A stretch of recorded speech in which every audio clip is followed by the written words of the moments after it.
Teman-teman, marilah kita berdoa. Dalam nama Bapa dan Putra dan Roh Kudus. Amin. Syukur bagimu Tuhan pada hari ini. Hari ini kami putra-putrimu akan menutup kegiatan masa pengenalan lingkungan sekolah kami selama 3 hari ini. Semoga kami menjadi anak yang baik, disiplin, dan berkarakter tinggi. Kami akan belajar bersama teman, guru-guru, dan orang tua. Berilah kami rasa senang dan bangga dapat menuntut ilmu di sekolah ini, sehingga kami dapat berguna bagi nusa, bangsa, dan gereja. Terima kasih atas bimbingan-Mu ya Tuhan. Kemuliaan kepada Bapa, Putra, dan Roh Kudus, seperti pada permulaan, sekarang, selalu, dan sepanjang segala abad. Amin. Terpujilah nama Yesus, Maria, dan Santo Yosef, sekarang dan selama-lamanya. Amin. Dalam nama Bapa dan Putra dan Roh Kudus. Amin.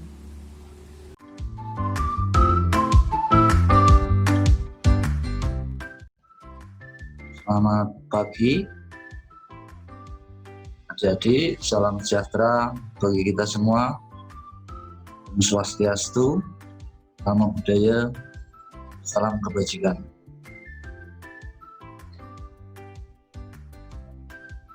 Pertama-tama,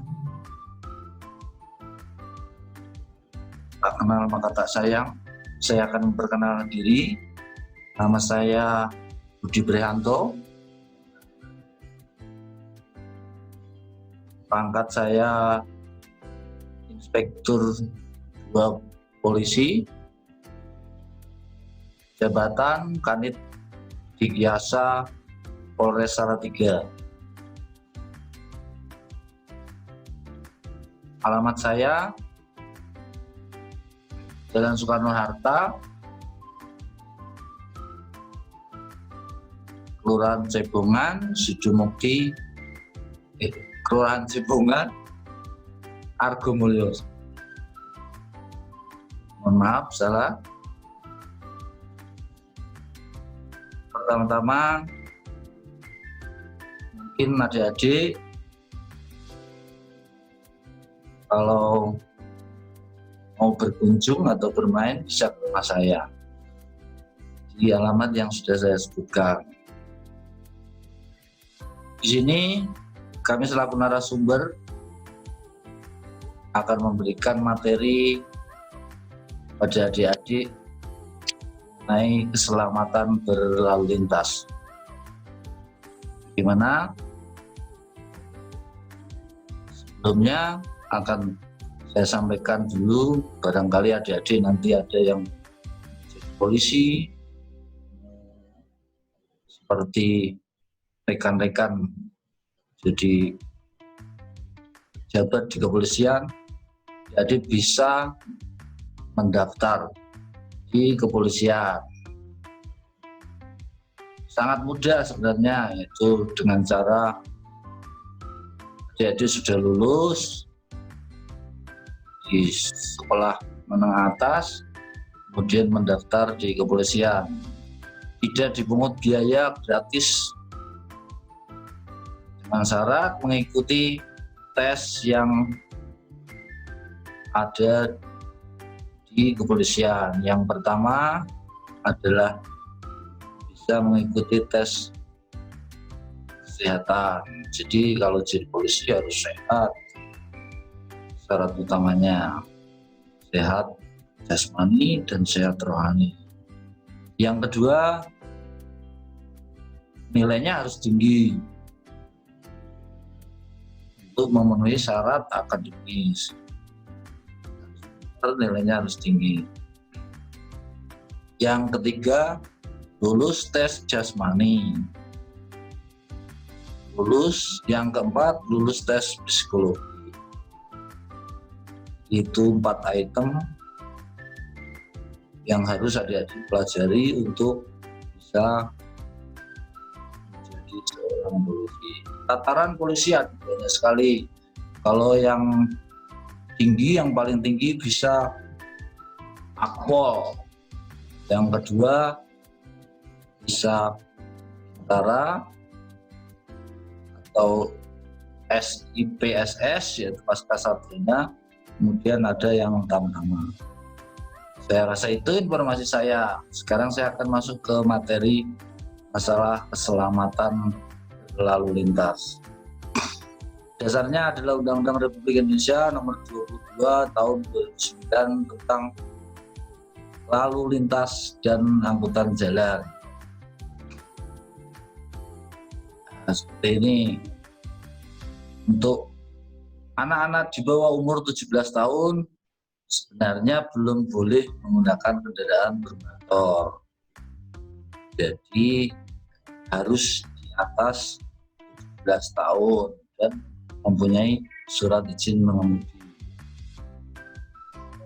Nah, jadi nanti kalau jadi polisi, lihat ini mobilnya keren-keren toh. Lalu lintas ini awalnya Pak Presiden, ada Pak pejabat yang di depan sini.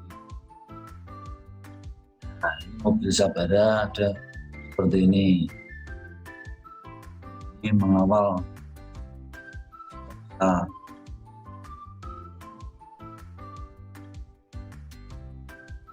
sepeda. Selanjutnya, keselamatan lalu lintas dan angkutan jalan adalah suatu keadaan terhindarnya setiap orang dari risiko kecelakaan selama berlalu lintas yang disebabkan oleh manusia, kendaraan, jalan, dan lingkungan.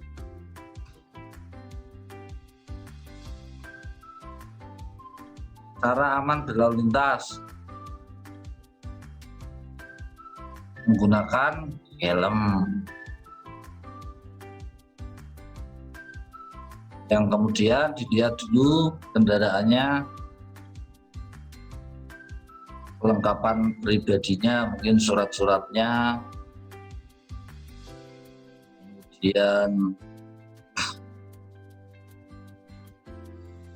kemudian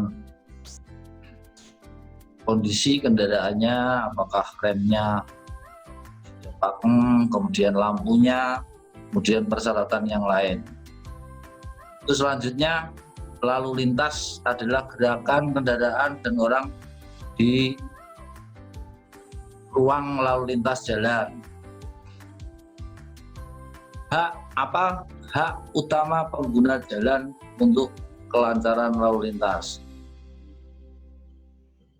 Yang pertama, bagi pemakai jalan wajib mendahulukan sesuai urutan prioritas, yaitu sebagai berikut. A. Kendaraan pemadam kebakaran yang sedang melaksanakan tugas. Yang kedua, ambulan yang mengangkut orang sakit.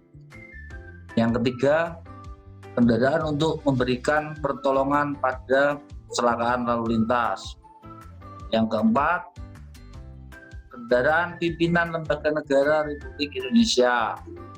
Yang kelima, kendaraan pimpinan dan pejabat negara asing serta lembaga internasional yang menjadi tamu negara.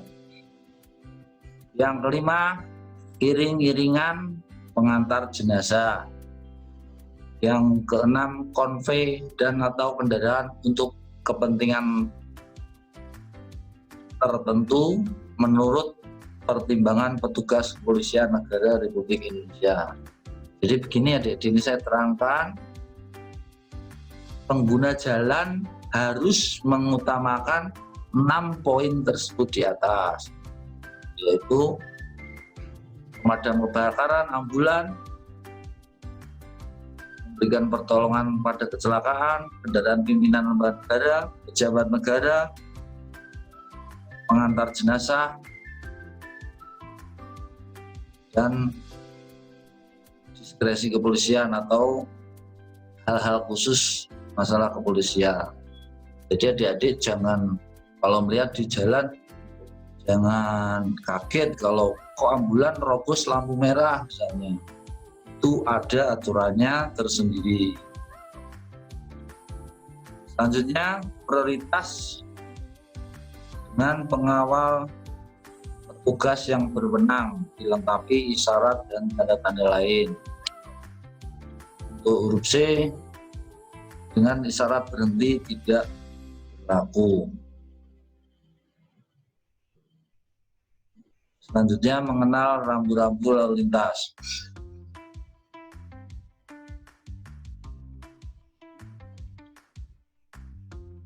Mengenal rambu-rambu lalu lintas berarti kita ikut mendukung program keselamatan berlalu lintas.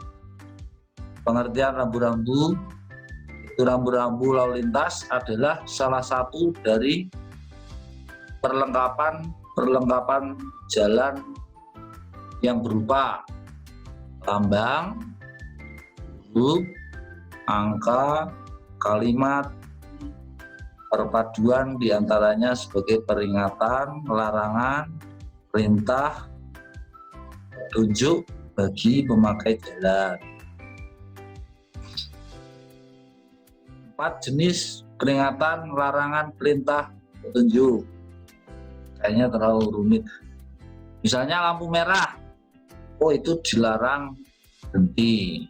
Berarti adik-adik kalau di jalan raya, kalau lampu merah harus kemudian lampu kuning, oh peringatan, berarti sudah mulai harus berhenti karena sebentar lagi pasti mengarah ke lampu merah.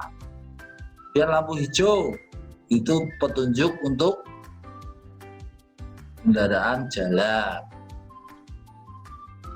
Untuk biru perintah,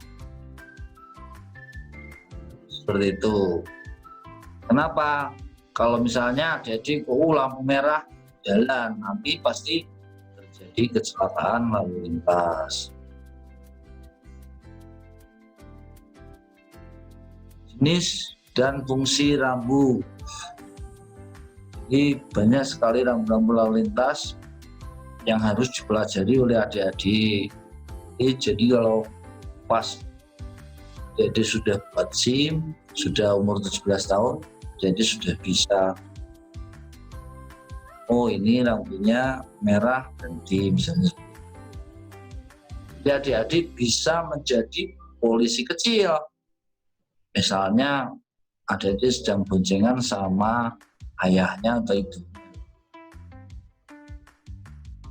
Misalnya ibunya lupa kalau lampu merah itu harus berhenti, adik-adik bisa mengingatkan sama ayahnya, ayah lampu merah itu berhenti ya adik ya.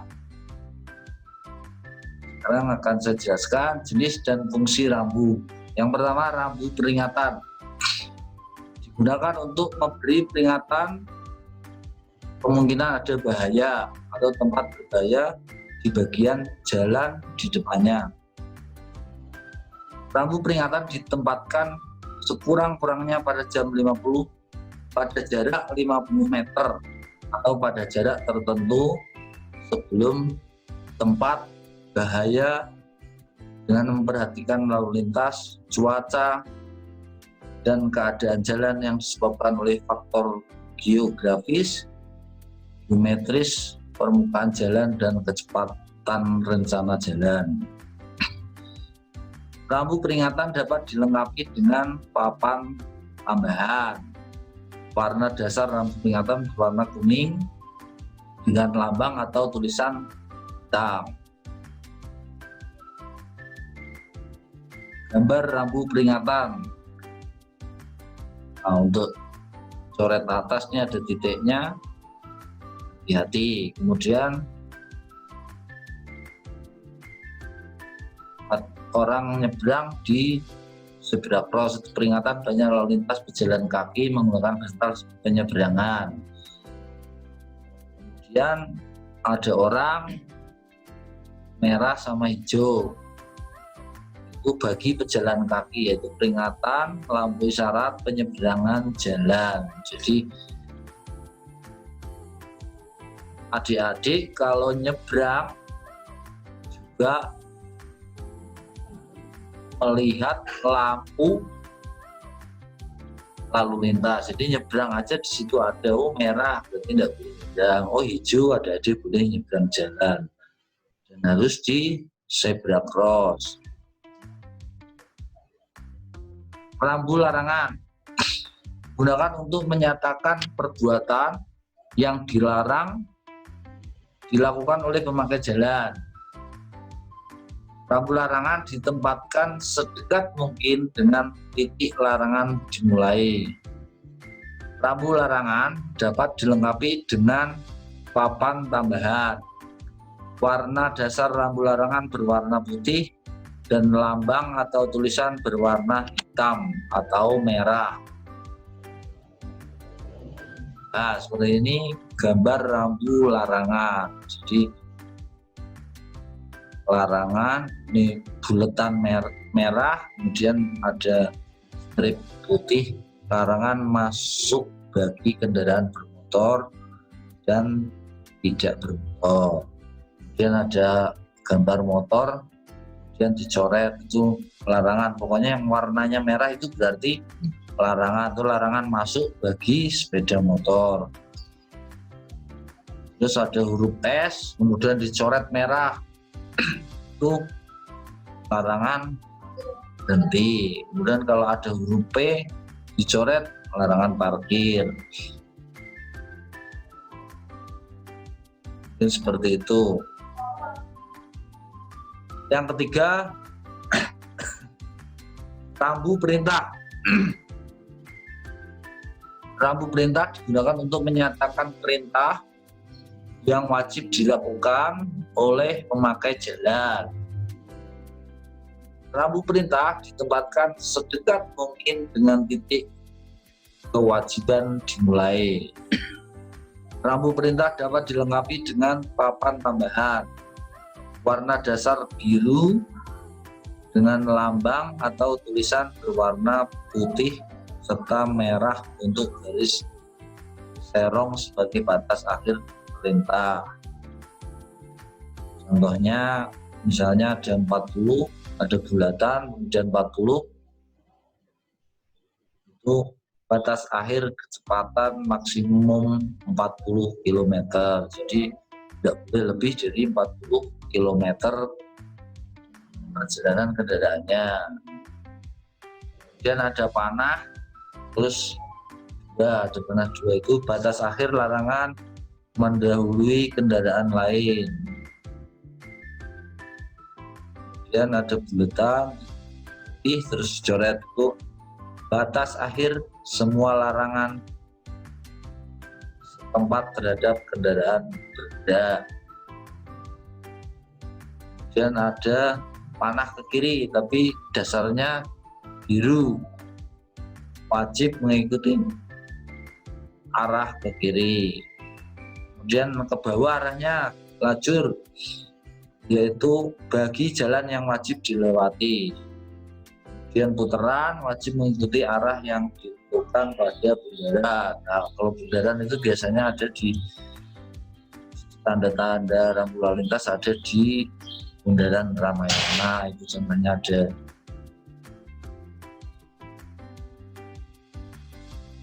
Masih rambu perintah, misalnya ada panah ke kiri,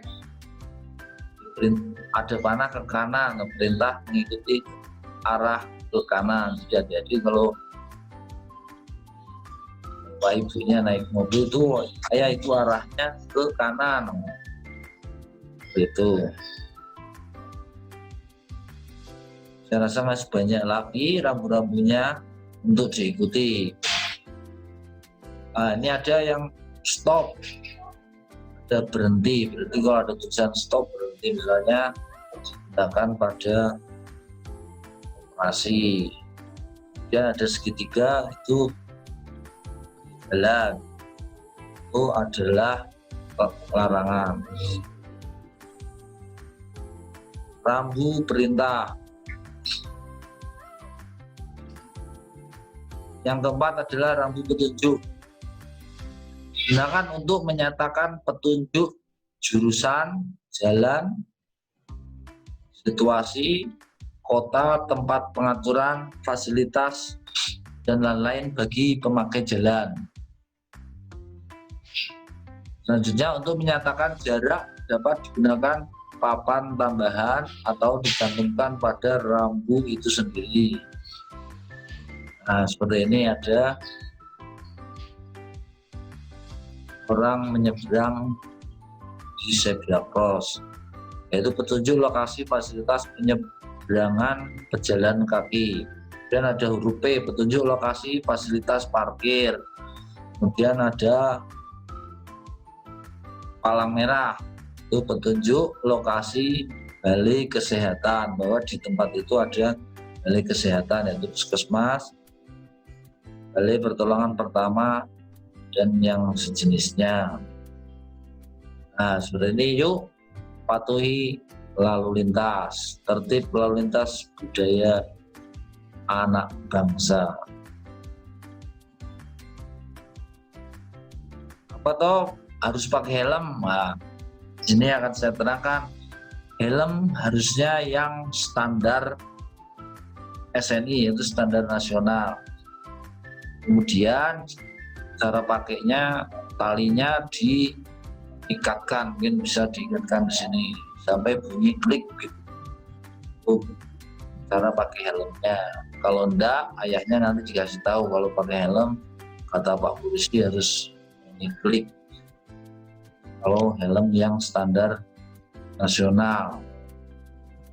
Di dalam peraturan lalu lintas, semua yang mengendarai kendaraan bermotor wajib, ya, jadi ya wajib memakai helm. Jadi adik-adik biar dibonceng sama ayahnya. Kalau enggak pakai helm jangan mau ya, harus pakai helm, kata Pak Polisi. Baik, yang mengemudi berarti ayahnya juga harus pakai helm, dan adik yang dibonceng juga harus memakai helm. Kadang-kadang adik-adik yang pakai motor nggak pakai helm, kemudian boncengan 3.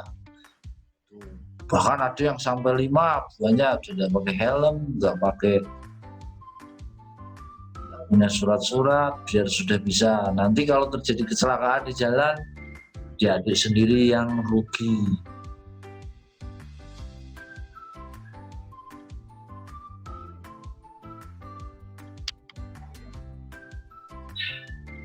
Selanjutnya adalah marka jalan.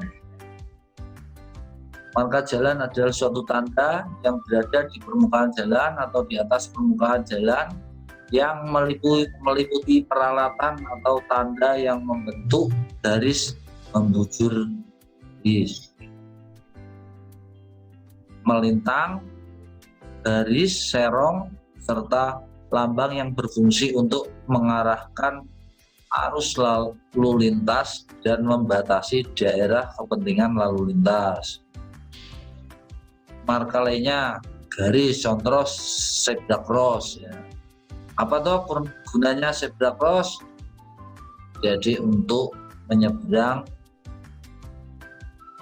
jadi agar menyeberang di zebra cross, itu garis yang menyeberang di jalan itu ada garis.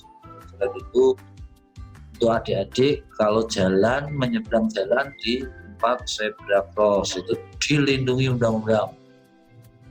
Ya adik-adik kalau nyebrang silahkan cari yang ada zebra crossnya. Kemudian paku jalan sebagai pemisah jalur. Kalau adik-adik naik mobil sama ayahnya apa ibunya itu, kalau nyebrang sedikit itu pasti ada gerunjalan, geruduk-geruduk itu. Kalau ayahnya masih jalan terus, kasih tahu bahwa itu sudah pemisah jalan antara kanan dengan kiri. Kemudian bentuk lajur khusus sepeda. Di Salatiga sudah banyak sekarang lajur khusus sepeda di jalanan ini, di panjang jalan sudah ada. Itu lajur khusus sepeda, ada gambarnya sepeda-sepeda di pinggir-pinggir jalan. Sedangkan adik-adik kalau pakai sepeda bisa di lajur itu.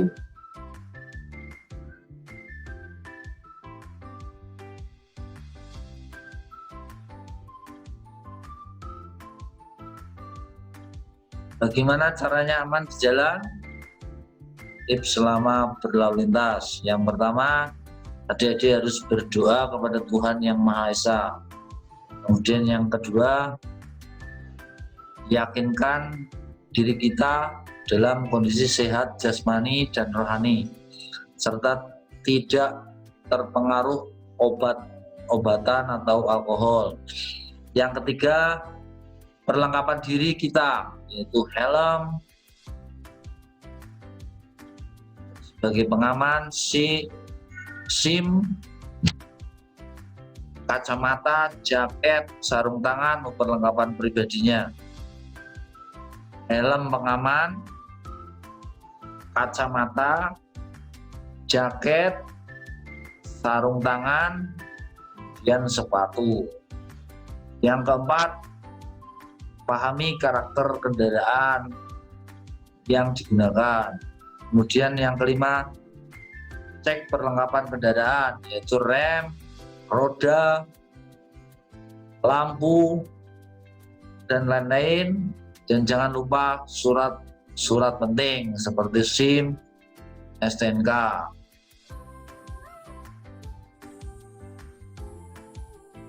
Tip aman sebelum berkendara.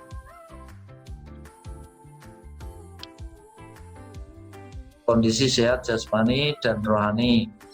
Lakukan pengecekan seluruh perlengkapan kendaraan sehingga siap untuk digunakan. Pahami karakter kendaraan Anda, jangan manual atau matic.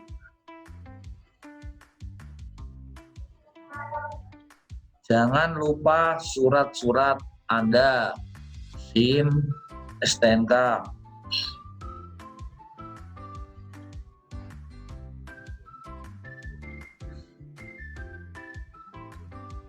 Kesimpulan, yaitu sadar, sabar, dan solider dalam berlalu lintas. Awas, waspada, dan berhati-hati dalam berlalu lintas. Disiplin, taat pada undang-undang dan aturan lalu lintas. Antri, tidak mencerobot, menyalip tanpa perhitungan. Rawat diri dan kendaraan agar tetap layak jalan dan selalu siap pakai. Itu yang dapat kami sampaikan, mudah-mudahan bermanfaat bagi adik-adik semua. Untuk tambahan, karena adik-adik saat ini belum bisa bersekolah bertatap muka secara langsung, untuk situasi ini, apabila adik-adik pergian, silahkan menggunakan masker selalu, karena sekarang dalam situasi new normal, masker menjadi kebutuhan pokok. Ya, adik-adik harus menggunakan masker. Kalau enggak, adik-adik bisa kena sanksi. Yang kedua, selalu cuci tangan agar terhindar dari COVID-19. Cuci tangan menggunakan sabun. Kemudian hand sanitizer, silakan menggunakan hand sanitizer. Selanjutnya, tetap jaga jarak kepada siapa aja. Minimal 1 meter jaraknya dengan rekan-rekan yang lain. Itu bertujuan untuk memutus mata rantai COVID-19. Selanjutnya,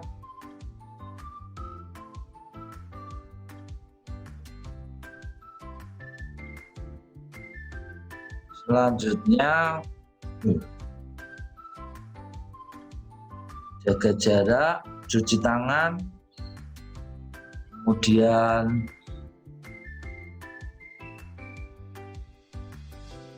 menggunakan masker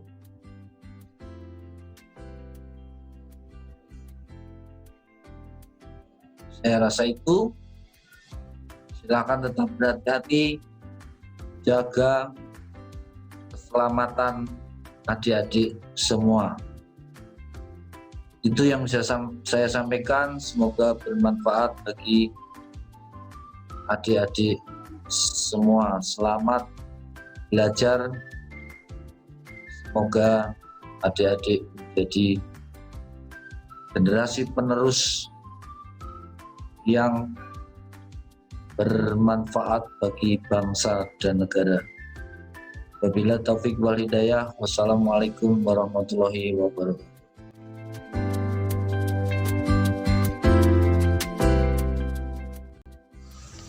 Salam sejahtera bagi Bapak Ibu dan anak-anak. Bapak Ibu dan anak-anak, mohon perhatian perihal pembelajaran jarak jauh. Selama masa pandemi masih belum aman dan belum boleh pelajaran secara langsung, maka SD Marsudiri Yuli 77 pada tahun ajaran ini akan melaksanakan pembelajaran dengan jarak jauh. Sistematika pembelajaran akan dimusyawarahkan oleh wali kelas masing-masing dengan orang tua murid masing-masing. Adapun tugas yang akan diberikan wali kelas bisa disampaikan menggunakan WA, PDF, Word, Excel, Google Form, atau Google Classroom. Untuk pertemuan virtual dapat menggunakan Zoom, Webex, Jitsi, atau Google Meet. Semua itu nanti akan dibicarakan wali kelas dengan orang tua masing-masing. Maka mohon Bapak Ibu dan anak-anak untuk menyiapkan kuota supaya bisa melaksanakan tugas pembelajaran dengan baik. Demikian yang bisa saya sampaikan. Tetap semangat, jaga kesehatan. Tuhan memberkati. Terima kasih.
Dalam nama Bapa dan Putra dan Roh Kudus, amin.